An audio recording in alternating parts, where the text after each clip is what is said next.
Swan here. When I think about being a teen Christian in high school, when I think about not conforming to the patterns of the world, it brings me back to my junior year in high school. Going into my junior year, I actually moved across the country. And so part of going to a new school meant for me a new opportunity and a new opportunity to develop a new reputation.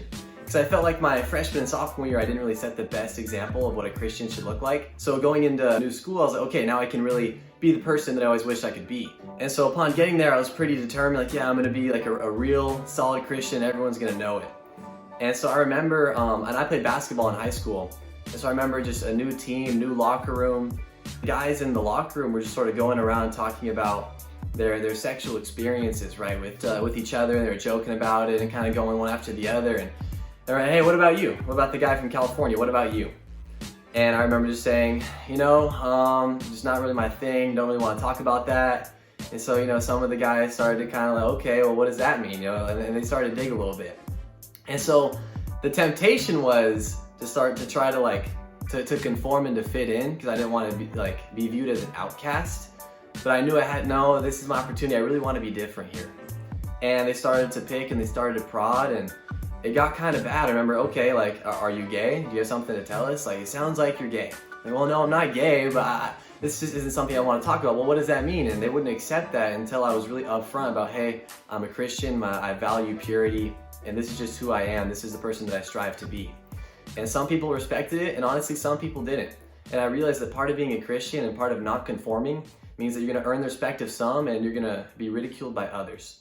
And that was one of the costs of being a teen Christian. And luckily, actually, a lot of my friends on that team who did respect it ended up studying the Bible and learning more about their relationship with God themselves.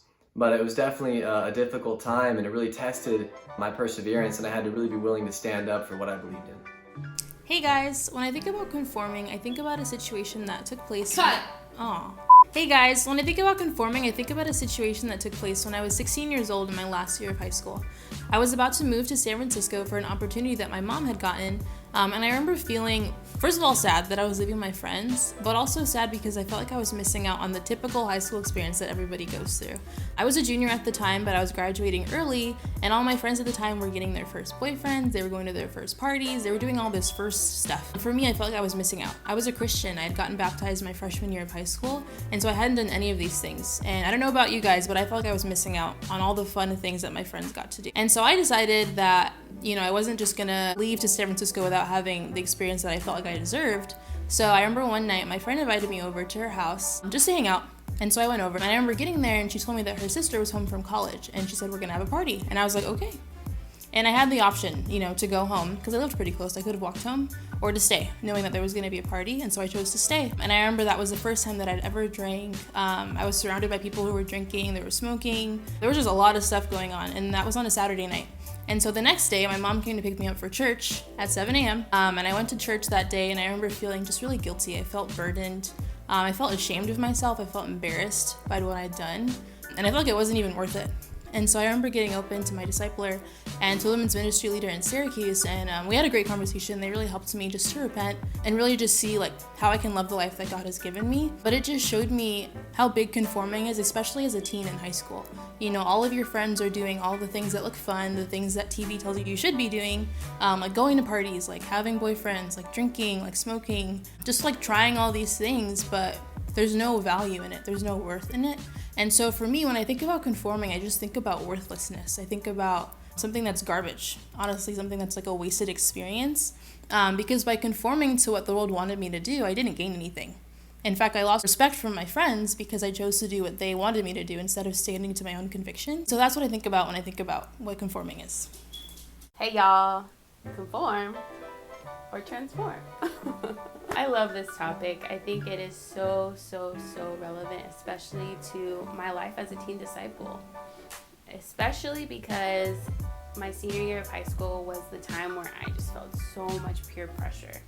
And when your eyes are enlightened to what the truth is, it's like you feel it even more. It's like, oh my gosh, everything that's going around me is wrong. And especially because I was on the dance team all 4 years of high school. So after 3 years of being a non-Christian and then becoming a Christian on my dance team, it was this whole new thing, because my dance team was always with what was popular, always with what was in. I could rap any Drake, Lil Wayne, Future, Nicki Minaj, like any popular song that was on, like I knew it, and I was rapping it, and everyone would watch me, and they would hype me up for it. And yet, when I became a disciple, I remember one time specifically, we were just in the dance room after practice or after class one day. Everyone was hanging out, and we were listening to music, and we're all jamming out. And then this song comes on that's super popular, like super catchy, dopest beat. And I was like, oh no, like I know this song is bad. And so everyone's like jamming out to it. They're having a fun time. Everyone's like laughing and smiling and dancing. And I was like, to the left I go. Like I literally just sat in the corner of the classroom on my phone. And everyone was having fun, and I just sat there and I was like I want to dance to this so bad, or I want to go do this with them. But what I had to think in my mind was like, okay, what's more important? It's a song. It's not that big of a deal. Are they going to notice like, oh, Jazmin, like she's over here talking all this Jesus stuff, but here she is dancing to this inappropriate song? Or will they notice like, oh, like Jazmin's sitting over there, like she has some conviction, you know? So I think it's so worth it to transform and to not give into the patterns of this world. And my friends definitely noticed. They would come to me for spiritual help and spiritual guidance. So I hope that inspires you to see like that boy, that song, that outfit, that you fill it in, it is not worth it to trade in for your salvation. So thanks for allowing me to share. A couple days after I got baptized, I remember studying my first week at school. And the whole summer I'd spent it with disciples, so I honestly wasn't really knowing what to expect going into high school. But I'll never forget the first day of school. And guys, it was horrific. I got to see old friends at the skate park that I used to go to, trying to tell me which girls that I could go to if I want to have sex. And I remember even seeing neighbors, people that I had only known for a couple months, and yet these people were already showing me the lifestyle that they had. Sleeping with one another, lying to each other, getting into fights. And for me, all those different things were temptations for me to want to conform back to who I used to be. And I don't know about you guys, but for me, when I was around all that sin, it was so great that the temptation to want to go back, it almost kind of felt like someone was knocking at my door. That every single day that I would go about, there was just someone who was telling me, Dylan, just let your old self back in. Like, you want to go back to the people pleasing. You want to go back to being insecure and lying and getting people to like you. And these are thoughts that I had to battle on a daily basis. And I'll never forget that it almost started to bleed into the way I was living after school as a disciple.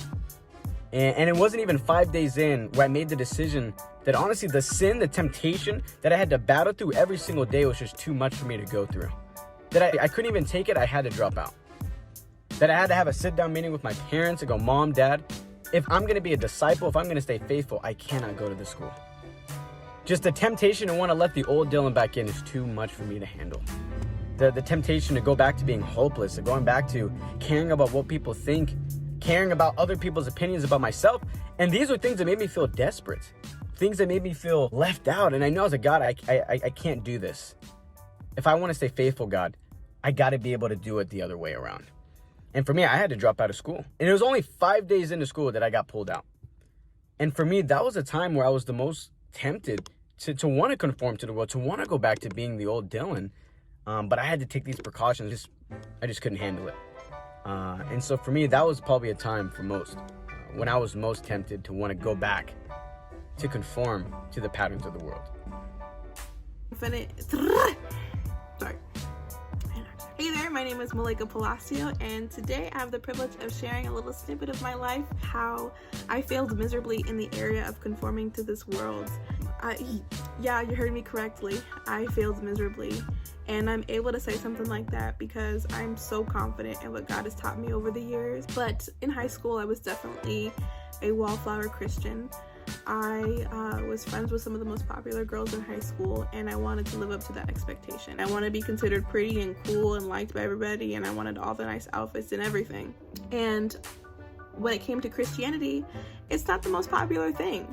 And so I kind of silenced that part of my life, and made it digestible for my friends. Essentially, it was just weak faith. It was a lack of understanding of who God was and how much he valued me and how much he loved me and what he did for me. And although I had weak faith, it got me through the first 3 years of high school, but by my senior year, I was worn out. I needed something new, and I was tired of going to church. I was tired of doing anything related to being a disciple.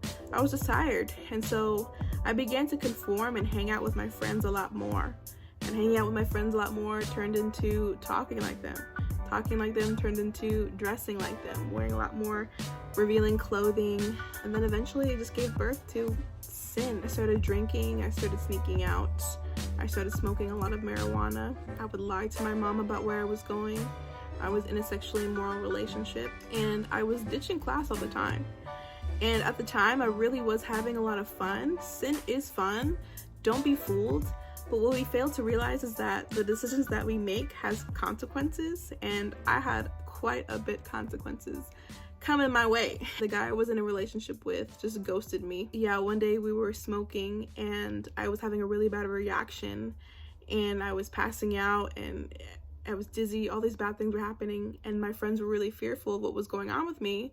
And so they just left me alone to fend for myself because they don't want to be responsible for what happened. I almost didn't graduate from high school because I was missing so much work from ditching class. And my relationship with my mom was just rocky. But this could have all been avoided if I had just sought who God really was and had a genuine relationship.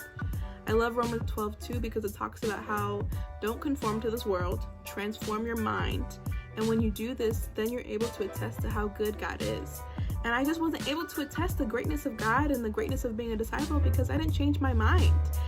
Now looking back, I love it. My mind is so transformed.